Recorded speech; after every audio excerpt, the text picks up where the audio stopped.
各位网友，大家好，欢迎来到报明说。这期话题我们说一说希腊前财长研究认为，中国比美国更适合在经济脱钩中生存。美国想把中国从国际经济循环当中踢出去，拉帮结伙，要与中国经济脱钩，以阻止中国从国际贸易中获得资源和利润，进而扼杀中国经济。一些专家们普遍认为中国在国际经济中的地位是不可替代的，把中国踢出去，就会让世界范围内的物资供应遇到困难，美国经济自身也会受到严重的影响，其国内的通货膨胀将更加严重，有可能连很多生活必需品都会出现短缺或淡货。尽管情况呢就是这么个情况，但美国政界高层还是对与中国脱钩有着无法解脱的执念。那好，假如脱钩真的发生了，实现了，中美之间谁的损失更大呢？希腊前财政部长、经济学家亚尼斯·瓦罗法斯基斯发表了一份他的研究结果。报告显示，如果中美经济脱钩，中国确实会遭受一些损失，但这种损失是中国可以接受的。美国的情况则完全相反，其经济和社会运行很可能因为脱钩而陷入崩溃。在过去的15年间，中国大大的降低了出口在贸易中的比重，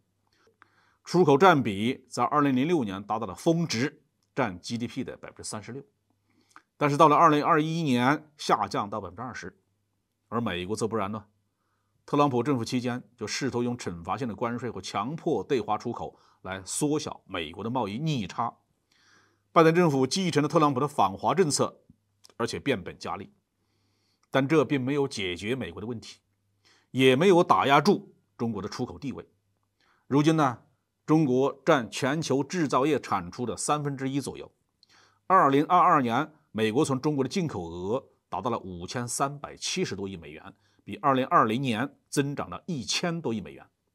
另一位金融学的教授迈克尔·佩蒂斯评论说，虽然中国在全球贸易体系中扮演了一个更为深思熟虑的角色，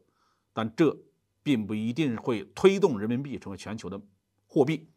如果要让人民币来取代美元，充当全球的货币的话呢，中国很可能就要承担起巨大的贸易赤字。就像今天的美国这样，在20世纪90年代初，人们曾预测日元将成为全球的货币，但最终并没有出现，就是因为赤字所需要的经济调整太大了。所以亚尼斯得出结论说，中国对去全球化比任何其他国家准备都充分。这个问题还很容易理解，中国如果失去了外贸市场，显然会遇到很大的困难，会带来严重的失业问题和产能闲置问题。